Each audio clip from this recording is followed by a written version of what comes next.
11% populasi penduduk di Indonesia adalah penyandang disabilitas. Kami melihat bagaimana mereka berjuang tanpa dukungan, namun tetap berusaha maju melewati segala rintangan itu.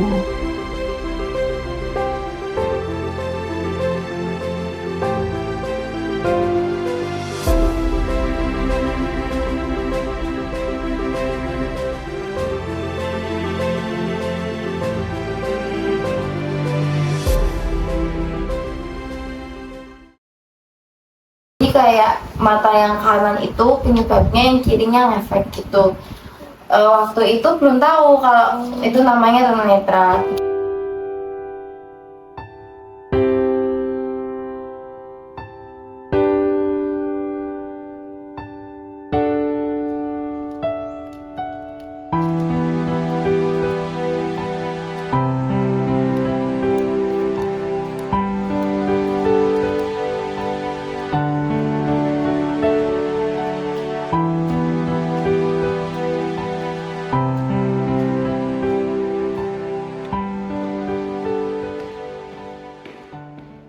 Itu karena masih kecil ya, saya dari sekolah umum dipindahkan ke SLB.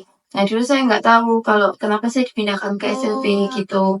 Terus pas di usia 10 kayaknya ya, itu dipindah ke Jogja, ke SLB Jogja yang khusus tunanetra. Nah di situ saya baru tahu, oh ternyata saya itu namanya tunanetra, saya nggak bisa ngeliat. Teman-teman saya banyak yang kayak gini, bahkan teman-teman saya banyak yang nggak bisa lihat sama sekali gitu. Jadi tahu dari bagaimana lingkungan saya terlihat.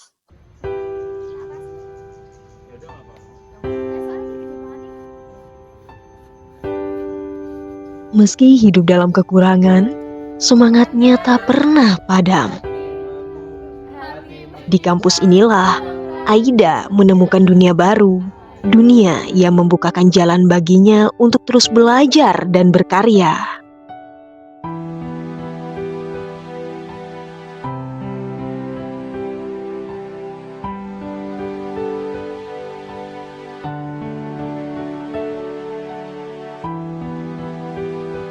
Welcome aja ya, mau kita malah seperti apa juga nggak akan mengembalikan keadaan gitu. Saya udah bahagia dengan kondisi saya sekarang.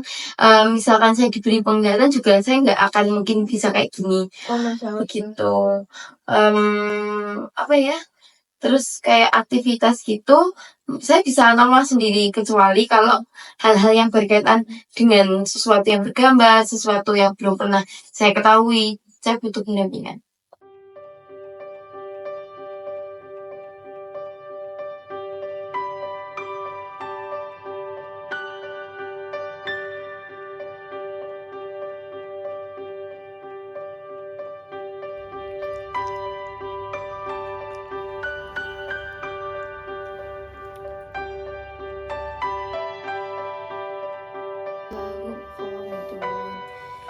Dalam sunyi, terdapat kegiatan yang penuh arti.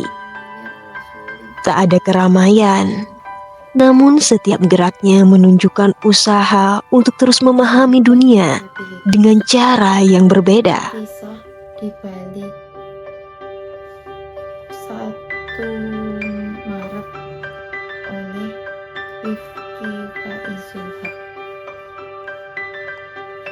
Setiap tanggal 1 Maret selalu terdapat peringatan yang bersejarah bagi bangsa Indonesia. Peringatan tersebut ialah peristiwa Supersemar, surat peringatan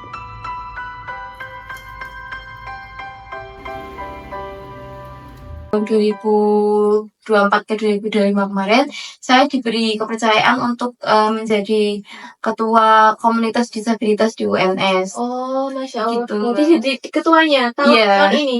Tahun ini. Selain itu, saya ikutnya di luar, Mbak. Kayak literasi, terus pengembangan pembelajaran huruf braille, baik yang huruf braille biasa sama pembelajaran Al-Quran, saya ikut di yayasan.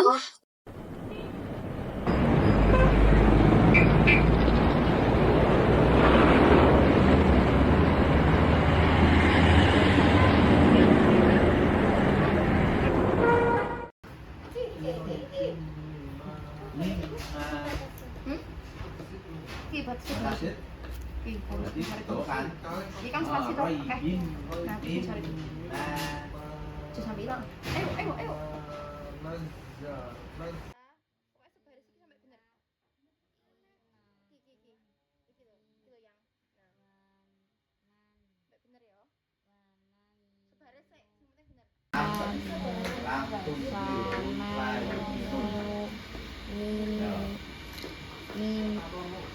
Oh, Kan dulu ya.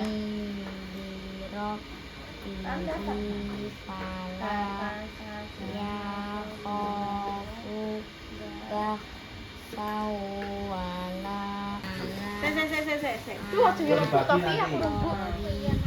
Mbak ya. Aku jadi muda. Iki sing iki. Kakak aja. Buktinya juga ya. Kamu tahu ini. Pokoknya yang di jarimu. Ini jarimu tuh. Pertama saya sekolah di waktu SD kelas 1 sampai 3 itu saya sekolah di MI dekat rumah. Kemudian di 2013 saya pindah di SLB umum. Lalu 2014 saya pindah lagi ke SLB khusus tunanetra di Tunis itu dari 2014 sampai 2020. Kebetulan kan 2020 itu sampai 2023 saya SMA di Madrasah Aliyah Negeri. Nah di situ kan isinya nggak cuma tunanetra ya udah meluas. Nah waktu di kelas saya pernah kayak memang nggak dibully secara kayak dipukul atau disakiti, tapi memang verbal dan menurut saya verbal itu lebih lemas daripada memang dia penyiksaan fisik gitu. Tapi perasaannya Mbak Ida ini kayak gimana pada saat itu? Satu ya gimana Mbak, sedih apa kayak marah, kenapa sih aku harus dibully, kenapa kondisi orang-orang nggak bisa ngerti gitu kan. Tapi lama kelamaan karena udah tiap hari udah kebiasaan sendiri, udah kebiasaan kayak gituin, lama-lama terbiasa Mbak.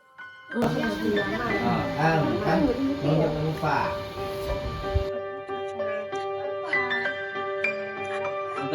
Suara yang sering diabaikan akhirnya ditemukan. Tempat berbagi cerita, tempat menguatkan satu sama lain.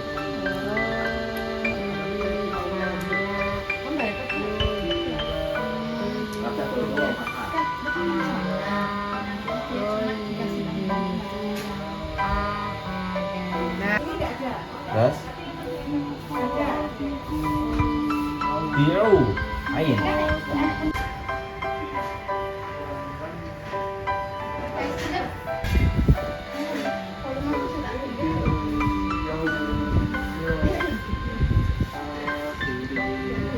Akhiri terus wamahum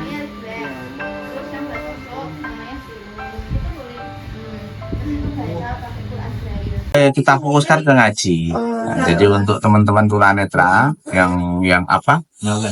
Yang belum bisa mengaji. Itu tadi ceritanya panjang ini kan. Ceritanya panjang Mbak. Oh, ceritanya panjang. Jadi, awal dari alamat saya 2018. Berapa itu dari 2018 sampai saat ini Pak? Nah, kalau kegiatannya ngaji awal mulainya 2021 akhir. Sampai saat ini dan lembaga baru terbentuk, lembaga resminya ya. Lembaga resminya baru dapat izin 2 hari yang lalu. Jadi awalnya itu kegiatannya itu dari saya home visit. Jadi dari siswanya itu saya kunjungi satu-satu. Masya Allah. Ya, jadi saya kunjungi itu, saya cari apa hambatan teman-teman sehingga kok mau datang ngaji pun susah, itu kenapa? Ya itu ternyata dikendala ada yang di transport, ada yang tidak mengantar ya transport ya, dan mohon maaf ada yang ekonominya di bawah rata-rata, dan ada ibu rumah tangga yang karena penyakit dia tunanetra akhirnya ini sudah meninggal beberapa hari yang lalu ya. Itu saya kunjungi dari awalnya, saya dari rumah ke rumah dan akhirnya mampu kita kumpulkan di sini. Pertama kita tidak, jadi kita dalam beberapa tahun itu sudah berganti-ganti tempat. Ya, ini apa ya? Kita bersama-sama menyediakan. Jadi tidak saya pribadi, ada teman-teman juga yang membantu. semua kebersamaan. Makanya yayasannya namanya Ikhlas Beraji Sesarengan. Sebetulnya apa ya? Awalnya itu tidak ada ide untuk membuat sesuatu lembaga, hanya mengalir saja. Karena apa?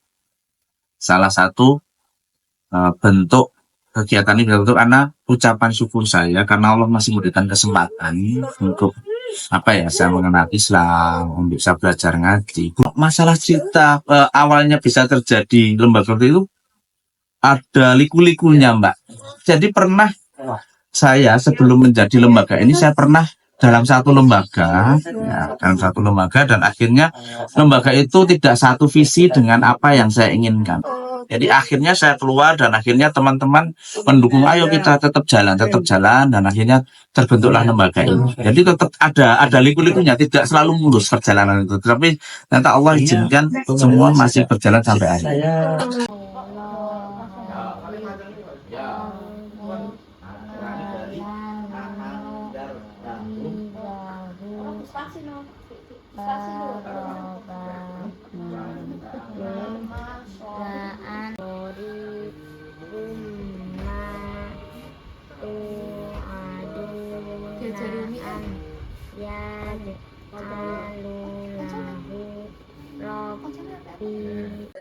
Kalau Mbak Ida tuh semangatnya luar biasa. Dia memberikan motivasi. Kebetulan kan sesuai dengan jurusan pendidikan tinggi, perguruan tingginya kan, dia mengambil LC, jadi dia sangat memberi semangat teman-teman untuk belajar juga. Karena kan memang kenapa kami juga membuat kegiatan Braille seperti ini, melihat perkembangan zaman sekarang, tulisan Braille itu sudah sedikit demi sedikit mulai tidak diminati. Nah, makanya itu kami teman-teman ini selalu mengajak untuk yang mau belajar sini harus mau belajar Braille. Nah, Braille. Braille itu apa? Braille itu ya tulisan huruf cetak yang dibaca teman-teman ini. Gitu. Ini kan sudah mulai karena adanya kemajuan teknologi kan, jadi mulai sudah akan ditinggalkan. Sedangkan Al-Quran sendiri memerintahkan untuk dibaca, tidak didengar. Iya. Nah, perintahnya kan bacalah, ikro, bacalah, tidak dengarkanlah dan tidak hafalkanlah. Jadi konsepnya itu kita baca dulu lah. Kalau nanti hafal itu bonus kan gitu loh. Nah, jadi banyak perkembangan, mohon maaf teman-teman disabilitas netra itu pada umumnya malas untuk membaca Braille karena apa? Sudah ada HP, Pak. Nah, sudah ada ini, Pak. Nah, terus bagaimana nanti kalau tidak kita yang menjaga tulisan Braille itu siapa lagi? Nah, makanya menumbuhkan minat baca tulis Braille itu sangat, kalau zaman sekarang ya itu sangat betul-betul tantangan bagi kami.